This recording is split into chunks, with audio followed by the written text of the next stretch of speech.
जय हिंद दोस्तों। आज की वीडियो में हम जो 12th class chemistry NCERT book है उसका जो चैप्टर है पहला बिलियन। तो बिलियन के जो मेन टॉपिक है वो आपको समझाएंगे जो एग्जाम में आने वाले हैं। ठीक है, 12th क्लास केमिस्ट्री 2025 जो एग्जाम होने वाला है उसके पॉइंट ऑफ व्यू से आपको बहुत मेन टॉपिक कराएंगे। अब ज़्यादा पूरा सिलेबस नहीं कराना है, टाइम बहुत कम बचा है, तो आपको मेन टॉपिक कराना होगा। आप वही तैयारी कीजिए, आपको बहुत अच्छे से समझ में आएगा इस वीडियो में। तो क्या-क्या कराने वाले हैं आज की वीडियो में, आपने थंबनेल में देखा वो बिलियन किस प्रकार और बिलियन में क्या-क्या होता है वो आपको समझाएँगे। तो पहला इसमें क्या है? पहला है बिलियन। पहले चैप्टर का नाम भी बिलियन है और बिलियन होता क्या है वो आपको समझाएँगे। तो बिलियन क्या होता है? जैसे बिलियन का मतलब है कोई मिश्रण है। मिश्रण में जैसे हम एक बर्तन ले रहे हैं, बर्तन में हम मिश्रण पहले बनाएँगे, ठीक है? बर्तन के अंदर क्या है? पहले इसमें जल भरा हुआ है, ठीक है? इसमें है जल, इसमें जल भरा हुआ है। अगर इससे हमें मिश्रण बनाना है तो इसमें कुछ चीज़ हमें मिलानी पड़ेगी। जैसे कुछ चीज़ हम पहले इसमें मिलाएँगे, या हम नमक मिला लें, या चीनी मिला दें, या फिर कोई भी और पदार्थ मिला दें, या फिर रेत मिला दें, ठीक है? तो ये एक मिश्रण बन जाएगा। जैसे जल में हम नमक मिलाएँ या चीनी मिलाएँ या फिर रेत मिलाएँ, तो ये मिश्रण बन जाएगा। तो मिश्रण को ही हम विलयन कहते हैं। तो कौन-सा मिश्रण होगा तो विलयन बनेगा, जो आपको देखना होगा। जैसे विलयन में क्या हो जाएगा, जैसे हम मिश्रण बना रहे हैं जल और प्लस चीनी, तो ये समांगी मिश्रण होगा। समांगी मिश्रण कौन-सा होता है? जो समान हो जाएँ। जैसे जल और चीनी हम मिलाएँगे, तो चीनी जल में घुल जाएगी और पता नहीं लगेगा इसमें जल है, जल में चीनी मिलाई है या नहीं मिलाई, वो हो जाएगा हमारा समांगी। समांगी मिश्रण इसमें मेन टॉपिक है समांगी, समांगी मिश्रण, ठीक है? समांगी मिश्रण, जिससे पता लगे चीनी हमने मिलाई है जल में या नहीं मिलाई। ऐसे ही नमक मिलाया है या नहीं मिलाया है। अगर हम रेत मिलाएँगे जल में तो हमें पता लग जाएगा कि इसमें हमने रेत मिलाया है, तो वो समांगी मिश्रण के अंदर नहीं आएगा। तो विलयन क्या होता है? तो विलयन की परिभाषा आप पहले लिख लीजिए। जैसे विलयन क्या होता है? विलयन की परिभाषा लिखेंगे, ठीक है? विलयन की परिभाषा लिखेंगे 2 या 2 से अधिक, 2 या 2 से अधिक, 2 या 2 से अधिक पदार्थों, 2 या 2 से अधिक पदार्थों से मिलकर बने,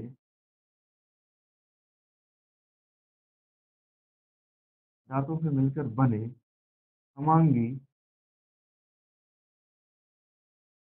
समांगी मिश्रण, समांगी मिश्रण को विलयन कहते हैं।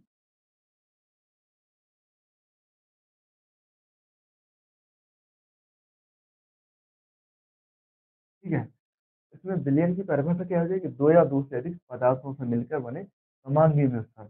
इसमें मेन चीज़ यही है समांगी मिश्रण। तो समांगी मिश्रण क्या होता है? आप देख लीजिए, समांगी मिश्रण के अंदर क्या-क्या आ जाएगा? जैसे हम जल में एक चीनी मिलाएँ, तो ये समांगी मिश्रण के अंदर आएगा। या जल के अंदर हम नमक को मिलाएँ, ठीक है? तो नमक जल में घुल जाएगा, पता नहीं लगेगा इसमें नमक मिलाया है, नहीं मिलाया है। समांगी मिश्रण का दूसरा एक रूप जैसे विषमांगी मिश्रण, विषमांगी मिश्रण। विषमांगी मिश्रण क्या होता है? इसमें हमें पता लग जाता है कि हमने पानी में क्या मिलाया गया है। जैसे इसमें हम पानी में रेत मिला दें, ठीक है? तो हमें पता लग जाएगा कि हमने रेत मिलाया है, वो विषमांगी मिश्रण के अंदर आएगा। इसकी कोई खास ज़्यादा ज़रूरत नहीं है, इसे हम नहीं पढ़ेंगे। हम पढ़ेंगे समांगी मिश्रण को, ठीक है? तो समांगी मिश्रण क्या है? जल में चीनी मिलाई, जल में नमक मिलाएँगे, ठीक है? अब विलयन में क्या होता है, वो आप देख लीजिए। जैसे विलयन किन-किन घटकों से मिलकर बनता है। ये हमारा विलयन है। विलयन किन से मिलकर बनेगा? जैसे विलयन में होता है, एक होता है विलेय, एक होता है विलायक, एक होता है विलेय, एक होता है विलायक। तो विलेय या विलायक किसे कहते हैं? विलेय जो जल में घोला जाए, ठीक है? जो जिसकी मात्रा ज़्यादा होती है विलायक, जिसकी मात्रा कम होती है वो होता है विलेय। तो विलेय क्या हो जाएगा? जिसे घोला जाए, कैसे? जिसे घोला जाए। इसमें हम पता करेंगे विलेय क्या है, विलायक क्या है। तो इसमें जल की मात्रा ज़्यादा है, तो ये हो जाएगा हमारा विलायक। कैसे? विलायक जल की मात्रा ज़्यादा तो ये विलायक हो जाएगा। इसमें हमने चीनी या नमक या रेत ये घोल रही है, तो ये सभी चीज़ें यहाँ पे मिल जाएँगी। तो ये तीनों चीज़ें हमारी विलेय हो जाएँगी। ये तीनों चीज़ें विलेय हो जाएँगी। तो विलेय किसे बोलेंगे? विलयन में जिसकी मात्रा कम पाई जाए, ठीक है? विलयन में जिसकी मात्रा कम, उसे हम कहेंगे विलेय। और विलायक किसे कहेंगे? विलायक विलयन में जिसकी मात्रा अधिक, विलयन में जिसकी मात्रा अधिक पाई जाए, वो हो जाएगा विलायक। विलयन में जिसकी मात्रा अधिक, वो हो जाएगा विलायक। तो इन्हें हम सिंबल देते हैं, जैसे इसकी मात्रा ज़्यादा है, तो ये हम ए लिखेंगे, और इसकी मात्रा कम है, तो इसे हम बी लिखेंगे। ए और बी हमने क्यों लिखा है? आपको जब न्यूमेरिकल कराएँगे, तो आपको अच्छे से समझ में आएगा, ए और बी हमने क्यों लिखा है। जैसे हम बिलियन को लिखेंगे, बिलियन में ए और बी दोनों को प्लस करेंगे, तो हमारा ये बिलियन बनेगा। जिसका जो मेन टॉपिक जो उपयोग होगा, आपको न्यूमेरिकल में दिखाया जाएगा, ए और बी हमने लिखा है, ठीक है? आपको बिलियन और बिलियन के घटक हैं, वो आपको अच्छे से समझ में आ जाएगा। अब हम देख लेते हैं विलयन के प्रकार क्या होते हैं। तो आप ये स्क्रीनशॉट लेना चाहे ले सकते हैं। हम देखते हैं नेक्स्ट टॉपिक, विलयन के प्रकार। चलिए अब हम देख लेते हैं विलयन के प्रकार। विलयन के प्रकार देख लेते हैं। विलयन के प्रकार कौन-कौन से? विलय की मात्रा के आधार पर विलयन 2 प्रकार के होते हैं। कौन-कौन से? पहला होता है हमारा अणुविलयन, दूसरा होता है सांद्र विलयन। कैसे? इसमें क्या होगा? विलय की मात्रा बताएगी कि विलयन कौन-सा है, अणुविलयन है या सांद्र विलयन है। पहला कौन-सा होता है? पहला है अणुविलयन, ठीक है? अणुविलयन, सांद्र विलयन। तलु विलयन किसे कहते हैं? अणुविलयन जिसमें विलय की मात्रा है, ऐसा विलयन, इसमें परिभाषा लिखेंगे, ऐसा विलयन, ऐसा विलयन जिसमें जिसमें विलय की मात्रा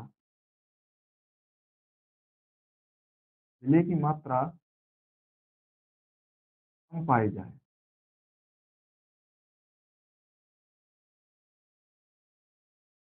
विलय की मात्रा कम पाई जाए, तो अणुविलयन कहलाता है। तो सांद्र विलयन की परिभाषा लिखेंगे, जैसे इसमें क्या हो गया? विलय की मात्रा ज़्यादा हो जाएगी। इसमें क्या हो जाएगा? ऐसा विलयन जिसमें जिसमें विलय की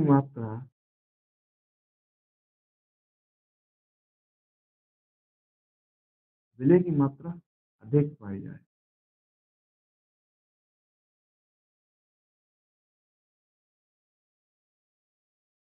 अणुविलयन किसे कहेंगे? ऐसा विलयन जिसमें विलय की मात्रा कम पाई जाए, तो अणुविलयन कहलाता है। और सांद्र विलयन की परिभाषा क्या लिखेंगे? ऐसा विलयन जिसमें विलय की मात्रा अधिक पाई जाए, तो उसे सांद्र विलयन कहते हैं। जैसे हम आपको फिगर से समझाएं, जैसे हमने एक बर्तन लिया, ठीक है?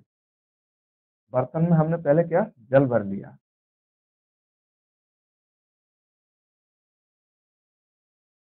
जल भरा, तो जल जल हम मान ले रहे हैं 1 लीटर है। जल है 1 लीटर, ठीक है? इसमें हम विलय की मात्रा मिलाएं, विलय की मात्रा हम कितनी मिलाएं? जैसे हमने पहले जल लिया, तो जल में हम विलय की मात्रा हम मान रहे हैं 5 ग्राम हम मिला रहे हैं, ठीक है? तो 5 ग्राम कोई भी हम चीनी मान ले रहे हैं, ठीक है? 5 ग्राम चीनी मिलाई 1 लीटर में, तो ये हमारा 1 बिलियन बनेगा। कौन सा बनेगा? आपको जब दूसरा चित्र बनाएंगे तब समझ में आएगा, ठीक है? अब दूसरा देखते हैं, हम दूसरा चित्र बना रहे हैं। एक कोई बर्तन है, इसमें हमने जल भर लिया है, ठीक है? और जल इसमें क्या है? 1 लीटर जल है। जल यहाँ पर भी हमने 1 लीटर लिया, यहाँ पर भी 1 लीटर लिया। इसमें हम विलेय मिलाएँगे, विलेय पदार्थ। इसमें विलेय मिला रहे हैं, ठीक है? इसमें हमने 5 ग्राम चीनी मिलाई। इसमें अगर हमें विलयन बनाना है गाढ़ा, तो इसमें हम 500 ग्राम चीनी मिला रहे हैं, ठीक है? इसमें हमने कितनी मिलाई? 5 ग्राम। तो ये हो जाएगा अणु विलयन। क्यों? इसमें हम कम चीनी मिला रहे हैं, तो ये पतला विलयन बन जाएगा। और ये विलेय की मात्रा हमने 500 ग्राम कर दी, और विलेय विलेय कितना है हमारा? विलयन 1 लीटर है। 1 लीटर विलयन में हम 500 ग्राम चीनी मिला रहे हैं, तो ये बहुत गाढ़ा विलयन हो जाएगा। ये पहला कौन-सा हो जाएगा हमारा? ये हो जाएगा तन विलयन। ये हो जाएगा तन विलयन। और जब हमने 500 ग्राम चीनी मिलाई, तो ये हो जाएगा हमारा सांद्र विलयन, ठीक है? तो दोनों विलयन के प्रकार आपको बहुत अच्छे से समझ में आए होंगे। तो विलयन के प्रकार क्या होते हैं? विलेय की मात्रा के आधार पर विलयन 2 प्रकार के होते हैं। पहला कौन-सा होता है? तनु विलयन, दूसरा होता है सांद्र विलयन। तो तनु विलयन कौन-सा होता है? इसमें विलेय की मात्रा कम पाई जाए, इसमें ये हो जाएगा हमारा तनु विलयन। और सांद्र विलयन क्या होता है? जिसमें विलेय की मात्रा अधिक पाई जाए, इसमें विलेय की मात्रा अधिक है, तो ये हो जाएगा हमारा सांद्र विलयन। तो विलयन के प्रकार आपको बहुत अच्छे से समझ में आए होंगे। तो अब हम विलायक की भौतिक अवस्था के आधार पर देखते हैं। अभी हमने विलेय की मात्रा के आधार पर देखे विलयन के प्रकार। अब देखेंगे विलायक की भौतिक अवस्था के आधार पर विलयन कितने प्रकार के होते हैं। आप इसे स्क्रीनशॉट लेना चाहते ले सकते हैं। तो चलिए अब हम नेक्स्ट टॉपिक देखते हैं। तो चलिए अब हम देख लेते हैं विलयन के प्रकार विलायक की भौतिक अवस्था के आधार पर विलयन कितने प्रकार के होते हैं। पहले हमने क्या देखा था? यहाँ पे विलायक है, पहले यहाँ पे क्या था? विलेय की अवस्था। विलेय की मात्रा के आधार पर विलयन कितने प्रकार के थे? 2 प्रकार के। अब विलायक की भौतिक अवस्था के आधार पर विलयन कितने? 3 प्रकार के होते हैं। पहला कौन-सा होता है? पहला है ठोस विलयन, दूसरा है द्रव विलयन और तीसरा है गैस विलयन। इसमें क्या हो जाएगा? ठोस विलयन है, उसमें विलायक कौन-सा होगा? ठोस अवस्था में होगा। और यहाँ पे द्रव विलयन है, तो विलायक क्या द्रव अवस्था में होगा, ठीक है? यहाँ पे गैस विलयन है, तो विलायक गैस अवस्था में होगा। विलायक क्या है? जिसकी मात्रा ज़्यादा हो विलयन में, वो होता है विलायक। तो ठोस विलयन में क्या है? जिसमें परिभाषा थोड़ी-थोड़ी लिख ले रहे हैं, जिसमें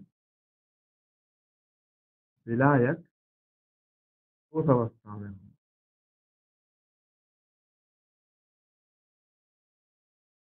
ठोस अवस्था में हो, ठीक है?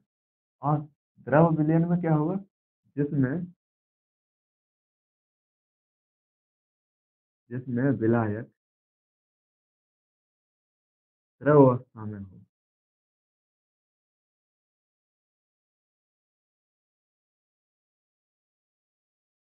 ठीक है?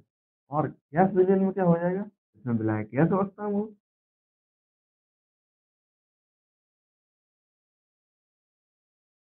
जिसमें विलायक गैस अवस्था में हो,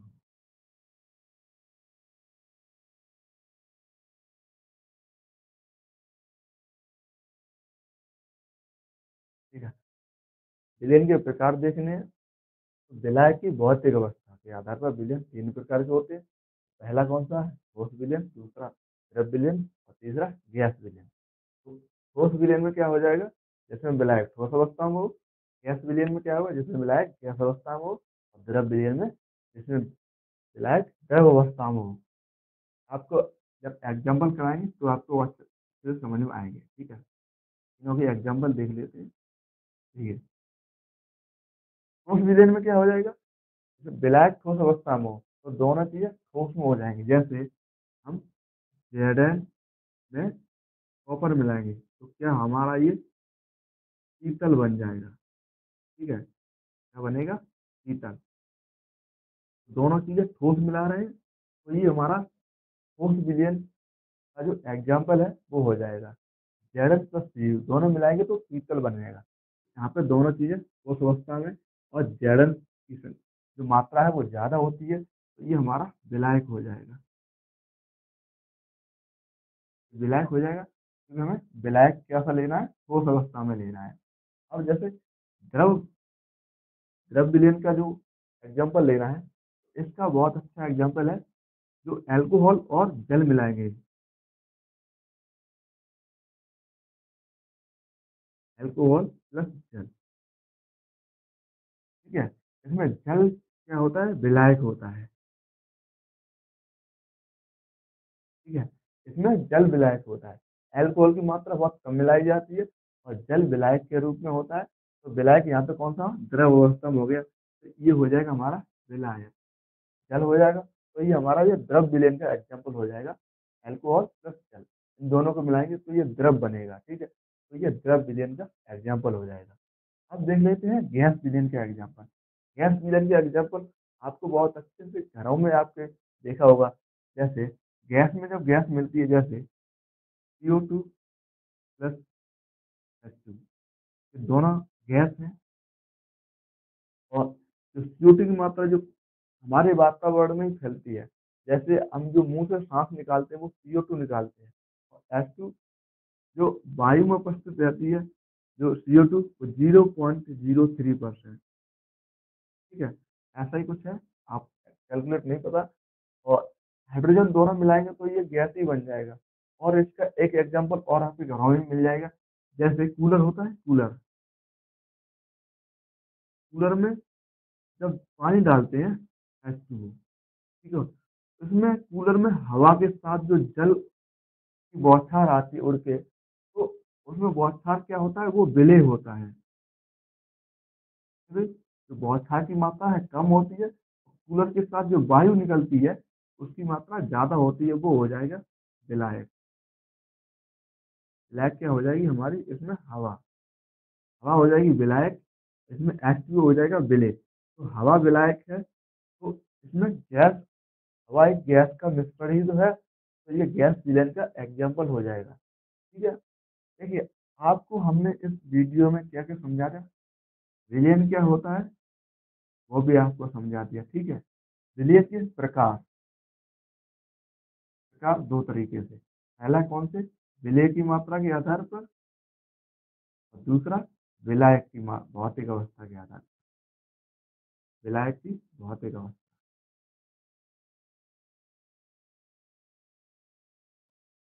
विलयन क्या होता है वो आपने सीख लिया, और विलयन के प्रकार, विलेय की मात्रा के आधार पर, विलायक की भौतिक अवस्था के आधार पर, ये आपने बहुत अच्छे से सीख लिया। अब नेक्स्ट वीडियो में इसकी जो नेक्स्ट पार्ट है, मोलरता है, मोललता है, मोल प्रवाह है, वो आपको एक ही वीडियो में कंप्लीट करा देंगे, ठीक है। तो आज की वीडियो में इतना ही रखते हैं, मिलते हैं नेक्स्ट वीडियो में, तभी के लिए जय हिंद।